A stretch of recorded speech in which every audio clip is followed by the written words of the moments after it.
Okay, so picking up from where we were yesterday, I think we had just finished with talking about solving equations using addition, subtraction, multiplication, division. And we went through this proposed process, but we never actually got through an example with it. So I'm going to make up an example here kind of on the fly. As you see, there's not any of these listed on here. And we'll just go through an example of how to use this process. Okay, so as we're going through these, again, I'm making one up here off the top of my head. It's going to be similar in theory to what some of the ones in the homework are going to look like. But otherwise, we're going to make one up and just going to go through using these steps in this process to solve an equation. Okay. So I'm going to jump us over to the whiteboard. I'll go through an example or two over here. Okay. So solving an equation. That. Okay. So I'm just going to make one up here. So let's go with. So again, bear with me on if the numbers end up being nice or otherwise. We have a calculator, which we can use and we should be using to make life easier for calculations, and we'll use that accordingly. I'm just going to put this down here and we'll make one up. So let's go with, I don't know, let's go with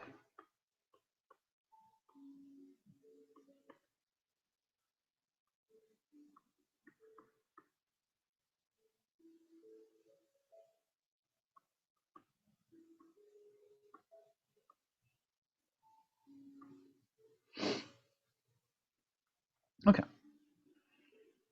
So start with this one here.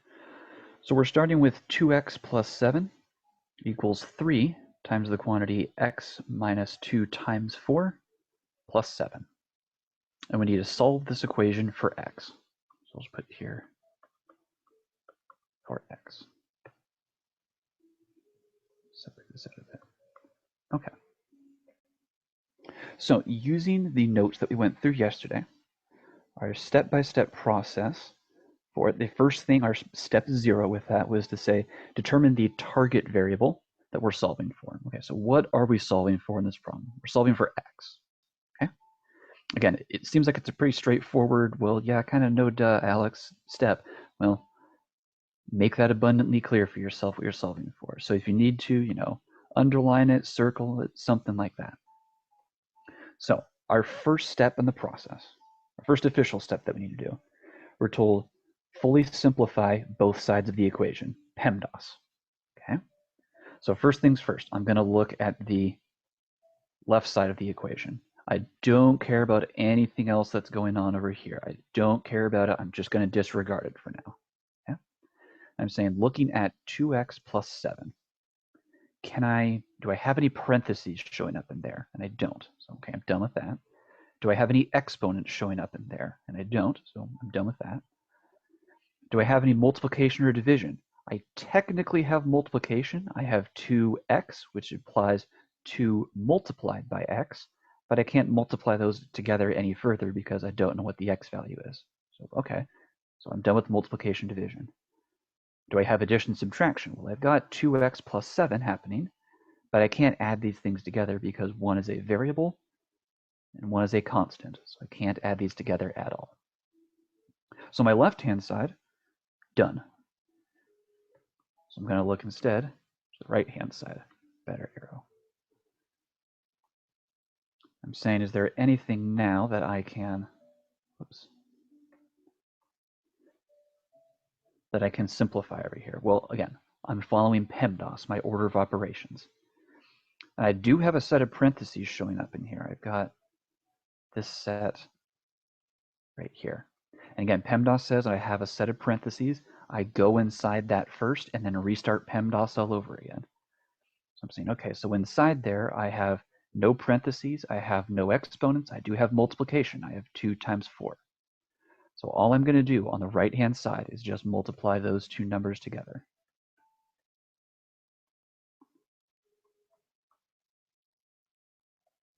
Okay.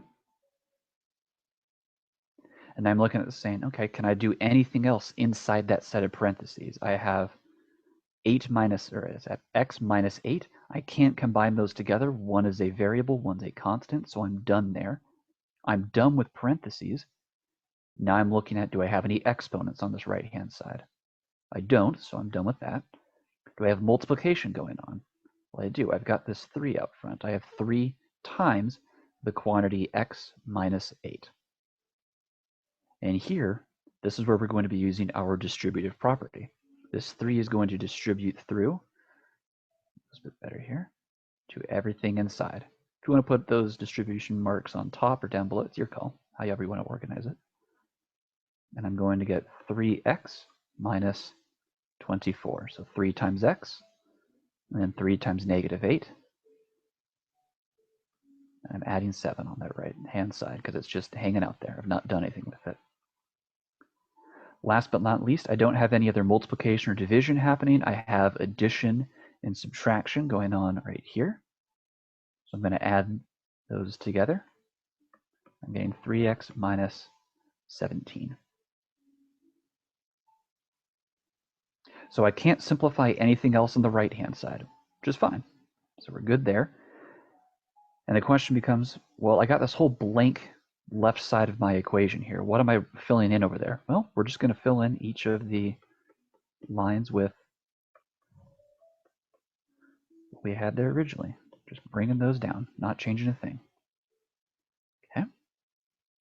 So now the left-hand side of this equation is fully simplified, and the right-hand side is fully simplified. And now we can work with adding, subtracting, multiplying, and dividing things back and forth in this equation. It's much easier to do that now than with our original thing that we started with. At least I think so. Okay. So we've completed step 0. We've completed step 1. Now our second step in that process that we went through yesterday, says to isolate variable terms to one side of the equation with addition or subtraction from both sides. So as we're seeing, I have an x over here and I have an x over here. I want to get rid of having x's on both sides of this problem. Now, it does not matter which one that you would like to get rid of. Either will work.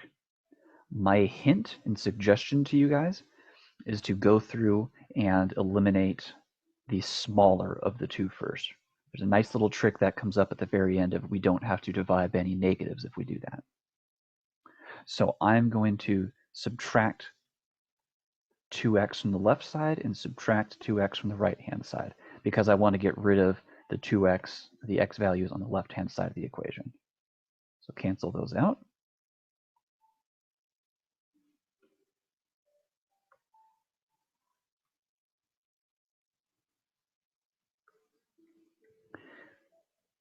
And then on the left-hand side, we have those going on there. So on the left-hand side, we have just a 7 left over. On the right-hand side, we have 3x minus 2x, just going to be a regular x left over, minus 17. So the second part of step 2 is telling us then, isolate the numerical terms to the opposite side of the equation with addition and subtraction. So great, we've got our variable term all by itself over here, which is fantastic. Now I need to get rid of this minus 17. So if I want to get rid of minus 17, I'm going to have to add 17 to get rid of that. And if I do that to one side of the equation, I need to do the same thing to the opposite side. So the right-hand side cancels.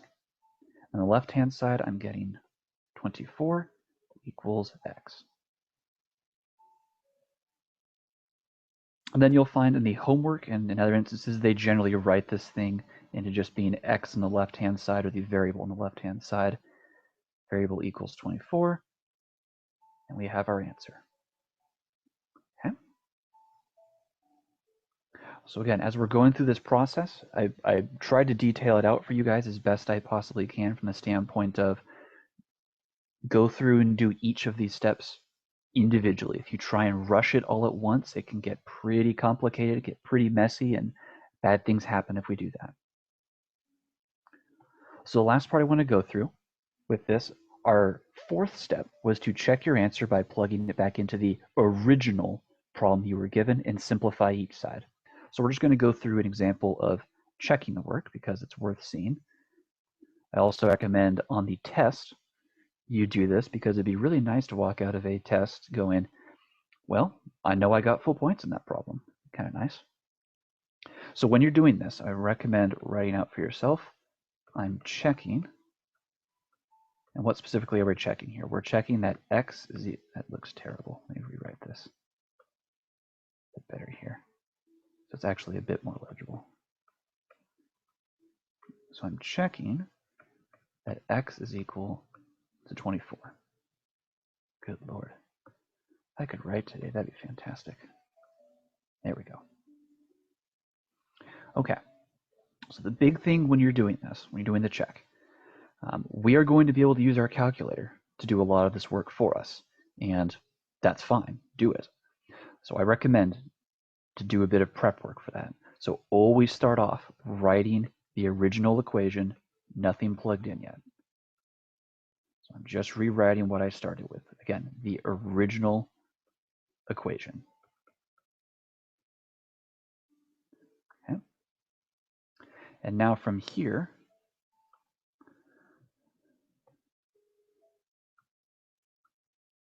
I'm going to plug in this 24 in for x everywhere it shows up in the problem. Okay? And when you do this, I strongly recommend you write it in this way. Put in that 2, put the number you are plugging in inside of parentheses. And the main reason we want to do that is because if we have negatives showing up, you want to make it abundantly clear if we are adding, subtracting, multiplying, or dividing that thing, because signs can get a little messy if we don't have that written in for ourselves. So we have the 24 up here, and it's being plugged in inside of parentheses in our problem as we're going through this. So I plug that into the original equation, and now I'm going through and I'm going to simplify each side individually. So I'm applying PEMDAS to the left-hand side of this equation. And we're going to work with that one first. So I have 2 times 24. That's going to give me 48 plus 7. And 48 plus 7, mental math, it's going to give me, what, 55 out of that? I've got a calculator here next to me, so I'm just going to make sure we got that correct. 48 plus 7, 55. Okay, good.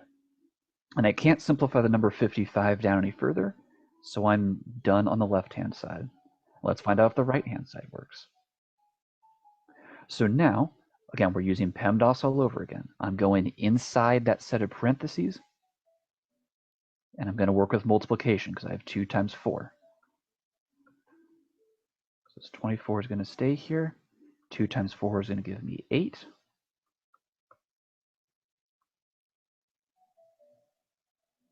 I'm still looking inside the parentheses to simplify. I have 3 times 24 minus 8 is going to give me 16.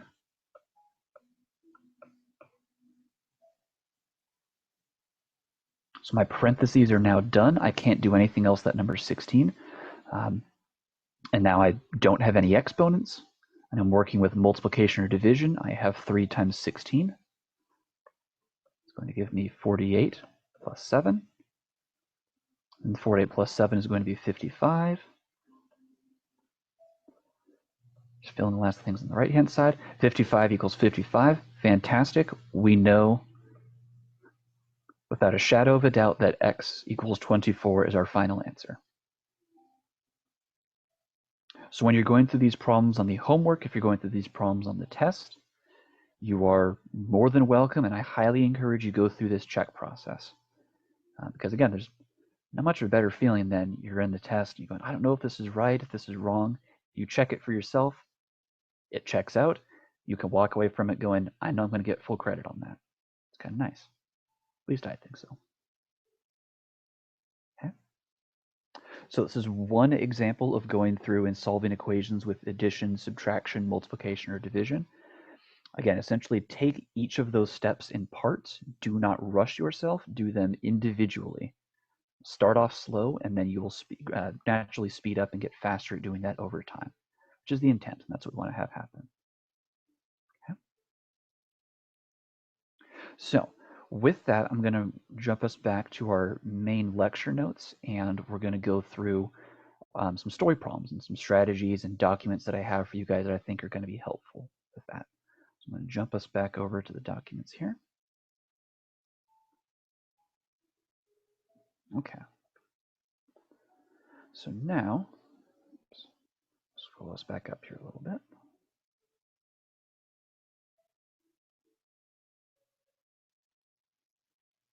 So working with story problems. And I'm going to give you guys the very harsh and unfortunate reality of story problems, whether it be in 1.6, 1.7, chapter 2, chapter 10, most, if not all, story problems that we have in general. There is no universal process to solve these things, unfortunately. It's just the hard, terrible reality of it.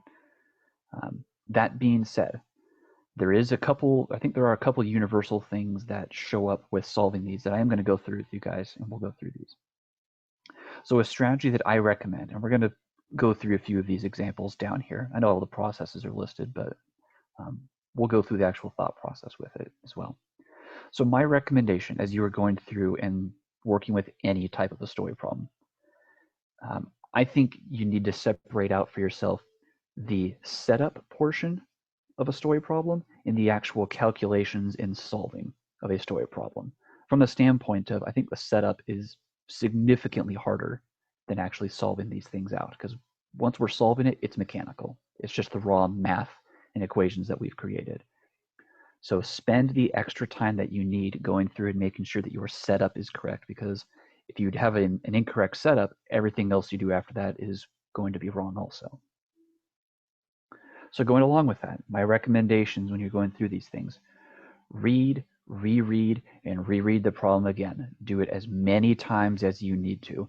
A lot of people say, I just want to read it once and I'm just going to write an equation down. And I feel like 9 times out of 10, people are going to have an incorrect equation that's written down because of that. So do not discredit going back and rereading these problems as necessary. There's nothing wrong with that. Kind of extending off of that, my recommendation would be pull out information that's important from the problem. If you have numbers, if you have variables showing up, write them down, label them for yourself. The more detail you can give yourself on what you're defining as important or not important, I think that's vital with going through these things. And I will note, you will see problems that have, let's say, 5 or 6 pieces of information in it, and it turns out 1 or 2 of those pieces of information are actually useless. They have nothing to do with what we're actually solving for. So maybe crossing those out, underlining things, anything like that, and that might be useful to you. We'll see other problems in the future where we're going to do this a bit more, but just recommendations for now. So our third thing that we can do, start with making a general equation and then maybe going through and adjusting it a couple times. Nothing says that the first equation you write down has to be the one you keep. We'll see with some other problems when we get to, I think it's chapter 2 or 3, we've got some fun ones that show up, where we'll write out an equation, find out, okay, we go back and reread it and say, okay, maybe I need to adjust this part on the equation. Maybe I need to adjust that part of the equation. Maybe this number needs to be on a different part of the equation, something like that. So again, all of this setup is vital when you're going through this process. Do not rush your setup steps. Vastly important with this. And we'll see with some of these, wording is extraordinarily important with that. So once we have an equation or two set up for ourselves, then we can actually go through and solve it. And to solve that, we're going to be using any of the methods that we've previously learned. I think we just went through solving equations with addition, subtraction, multiplication, and division, and that's what we're going to be doing with some of these ones. With future chapters, future sections, you're going to use whatever tools we have at our disposal at that time to go through and make that happen. And then last but not least, check if the answer is reasonable. So this is one that's kind of a step back from what we just did of a numerical answer. Let's say we're hypothetically working with a scenario where we're asking, how long does it take someone to travel from point A to point B? Kind of a generic problem like that. And let's say we go through the process, we read it, we pull out some information, we set up an equation, we solve it, and we end up finding that we have a negative time. So we find time is equal to, how long did it take the person to go from point A to point B? Well, it took them negative 35 minutes, which doesn't really make sense because we can't have a negative time. Mathematically, it might check out, but from a reasonable sense in terms of the problem we are working with, it makes no sense for us to have a negative time showing up. So something had to go wrong with our setup or our equation or how we solved it potentially. So don't just get to an answer and then say, okay, I'm done. I'm going to move on and no problem. Go back and make sure what you're doing and what answer you have is reasonable to what we're working with as well. So another part that trips people up is running to just rush through these things. Okay. So some of the other stuff that I want to give you guys some information about, because I think this is pretty useful to have. I'm trying to move part of this here to get to it. So I do have some files that I do want to show you guys, and we'll be using on a couple of these problems here in a second. So I do have some files uploaded to our Canvas site that I think are going to be pretty helpful for going through and solving these things. One of them, and you might be able to see it up here now, is an English to algebra page. Another one that has some geometry info with that. So I'm going to jump us to our Canvas site to show you guys where to get to those, and then we'll go actually look at these files in a bit more detail. So I'm going to jump us over to our Canvas site. Okay. So from our main Canvas page, how are you going to access these? We're going over to the left-hand side. We're going into Files. We're going into Useful Math Files. And then the two that we are going to look at today are the English to Algebra 1 PDF. I'll give you guys a quick preview of what that looks like. So it's going to be this one. It's got some highlights with each of these sections that we have here. And we'll take a look at this in a bit more detail here in a second. And then the other one, a bit farther down, is geometryinfo.pdf. So it's a really great one if you just need to have the equations for the perimeter and the area of different shapes. Just a big old list of those. And then on the back side, it has some measurement information as well, primarily for converting between different units. Okay. So those are the two files. I've already downloaded them to a computer, but you guys are welcome to view those, download and print them out as necessary. I have a couple people that were asking me about this. English to Algebra 2 PDF. It's very similar to the first one in terms of it's going to have some similar details in here for you once it loads. And it's got some pretty nice examples that are showing up in here. You guys are more than welcome to take a look at this one as well. It's got some added information, some added examples in here that I think are pretty nice to see. The reason I did not use this one, also got some exercises in here. The reason I did not use this one, it's 6 pages long. And generally, if I give this as a handout in class, it's much easier to have one page front and back versus basically a mini packet. So again, you guys are more than welcome to use and take a look at the second one. That's why it's here for you. But we're going to look at our first PDF for the equations that we're going to be working with. So I'm going to jump back over to the PDFs themselves, and we'll go into these in a bit more detail. So we have our notes, and we'll jump over to English to Algebra. Go to the top of the page here. So the big thing, and why I emphasize and recommend getting this downloaded or saved for yourself, is because, again, the setup is the hardest part of these story problems, and with good reason, because it's not easy to see all the time, how am I going to translate these English sentences or this paragraph of stuff into an equation. So this is the really nice part about this one. I think it's very condensed. It's pretty straightforward, and it's got some pretty good examples in here. So we have in our first column, here's the terms, phraseology, anything that we might have showing up. And here on the right-hand column, how do we translate that into an algebraic expression? I think it becomes abundantly clear how important it is when we compare addition, subtraction, and the fact that order absolutely matters with how we set these things up, especially with subtraction in here. So if we have something to the effect of 10 less m, so we'll look at our example we have here. So 10 less m. Okay, we're translating that into an algebraic statement. 10 less m. So essentially 10 subtracted by m. And then the difference of 10 less than m. And suddenly the difference is m minus 10. Now you might be thinking, okay, well, I'm swapping the m's and the 10's around. That's not really that big of a deal to do that. And I would counter that with, let's say this equation, either of these equations, represents your bank account.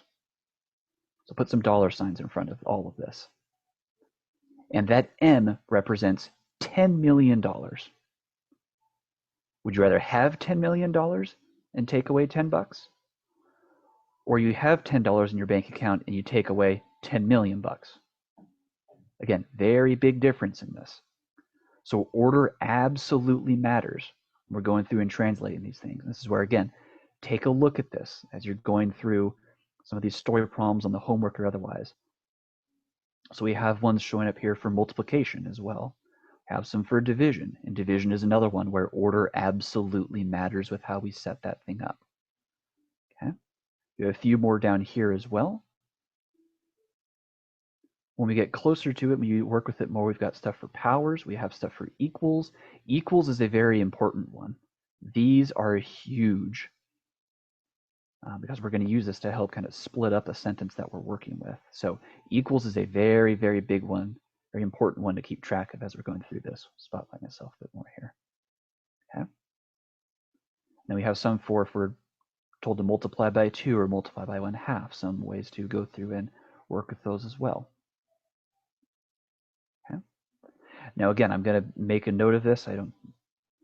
This is not a fully exhaustive list of every single way that you could see these problems and sentences translated. There are other ways to say addition than what we have written out here. There's other ways to say subtraction than what we have written out here. But this is a very, very solid start for all of these different operations. So if you're someone who is struggling with getting the setup down with a lot of these story problems, which, by the way, is not unreasonable. Story problems are not easy, so cut yourself some slack and if you're struggling with it. But if you are someone who is struggling with translating those things, take a look at this document. This is why it's here for you guys. I want you to be using it. Okay? There's nothing wrong with that. Okay? So I'm going to jump us over to our lecture notes. We'll go through our example that we have here with this. So our first example that we have, we're going to assume that we don't have any of this written out for ourselves and we'd be solving this originally. So our first example, 8 more than a number is equal to 15. Find this number. So assuming we didn't have this written in here, I'm going to jump us over to our whiteboard that we have. So as if we're going to go through and try and write this thing out for ourselves once we actually are figuring this out. So I'm going to go back and forth between our two screens here a little bit. But my recommendation as we're starting this thing off, I'm looking for buzzwords to try and set up an equation. And again, read, reread, and repeat this as necessary. So 8 more than a number is equal to 15.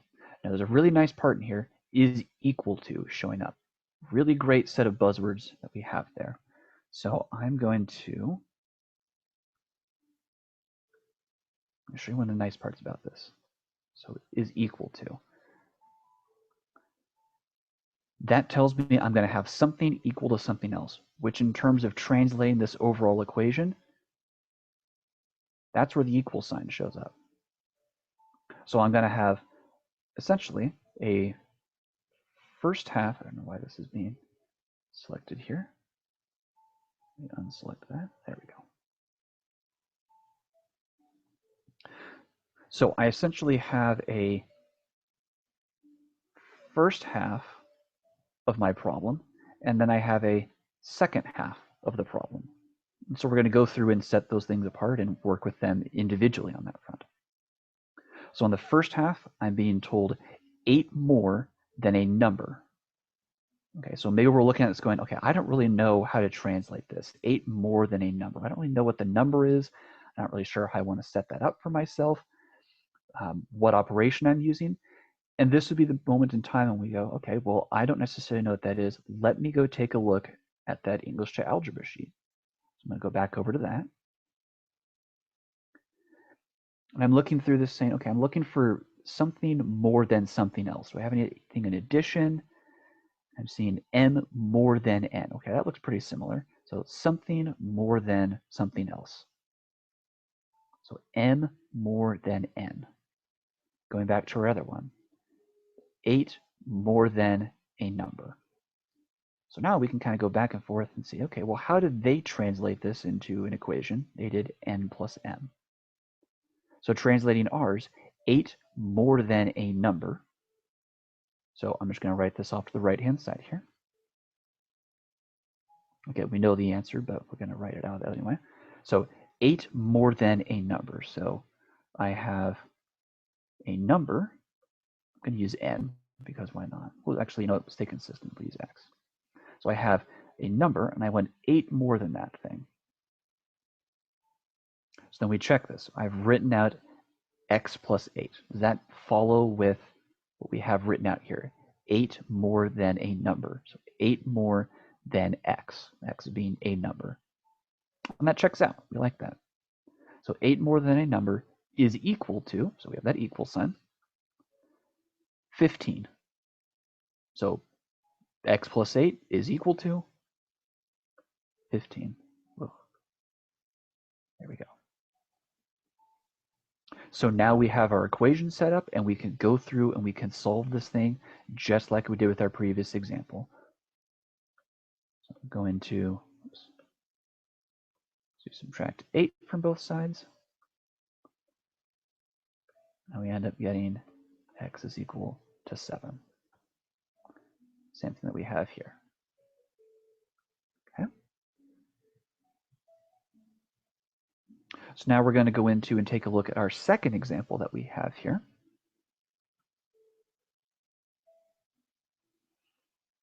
We're told the perimeter of a triangle is 79 centimeters. One side is 22 centimeters, the other side is 37 centimeters. What is the length of the final side? And again, we have it already written out for ourselves, but let's assume that we don't actually have any of this. So our first thing that we might need to do, the perimeter of a triangle is 79. We have one side, we have a second side, we need to figure out the third side. And maybe you don't remember, you don't know what the perimeter of a triangle is as an equation, which is fine. We're going to go to our geometry info page. And we have right here at the front our triangle, and we're looking for the perimeter. So the perimeter is a plus b plus c, so a plus b plus c. So it's all three of our exterior sides added together. So if you want to keep it as a plus b plus c, great. Take an example that I have here. We did the perimeter is, I just did side 1, side 2, and side 3. So we're working with the perimeter of a triangle. We're probably going to need that general equation. So we'll just put that in there. I'm looking at our time, so I'm going to kind of speed up a little bit here as we're going through this. We have been given the perimeter. So we can think of it as the perimeter is 79 centimeters. So we have the perimeter here. We've been given that, so we're just plugging that in as 79. Okay. We're told one side is 22 and another side is 37. We don't really know specifically which side is which is going to have each of those values, so we're just going to arbitrarily say side 1 is that, side 2 is that. Nothing else in the problem says that we need to indicate which side has which particular measurement, so we can do that a bit arbitrarily. So that's where we have those plugged in as 22 and 37. And now we're told what is the length of the final side, that last thing that's left over here. And now we can go through our process of what are we solving for? Side 3, so I want to get that all by itself. And I can go through and use the process that we just learned. simplify both sides of the equation, add, subtract things to both sides, and we get our final answer of that remaining side is going to be 20 centimeters. We have there. Again, I'm not going to go through the full details on that just because I'm looking at our time and wanting to keep this. I think it's running a little bit longer, but it's worth going through otherwise. So this is a couple examples of going through and solving a couple story problems. Utilize those files that I gave you guys. You are more than welcome to do that. Again, that is English to Algebra 1, the PDF, and then the Geometry Info PDF as necessary. So go back and get these, download them, print them out. If you've got a printer at home, I don't, so I just downloaded them and keep them for myself as necessary. But otherwise, this is kind of the introductory stuff to going through story problems. And again, I highly recommend for yourself, read through this process. A bulk of the work that you're probably going to be doing is our first 3 steps, just doing the setup. I'm not going to argue with you if you get to the point of saying, well, doing the setup is kind of a pain. It takes a while. Yes, it does. No argument there. But you absolutely have to make sure that you are doing that correctly. Otherwise, actually solving it is going to mean nothing. Okay? So do not rush yourself on these story problems. Take your time, read through it, and then keep your work organized as you're labeling and defining and setting things up for yourself. But that is everything for 1.6 and 1.7.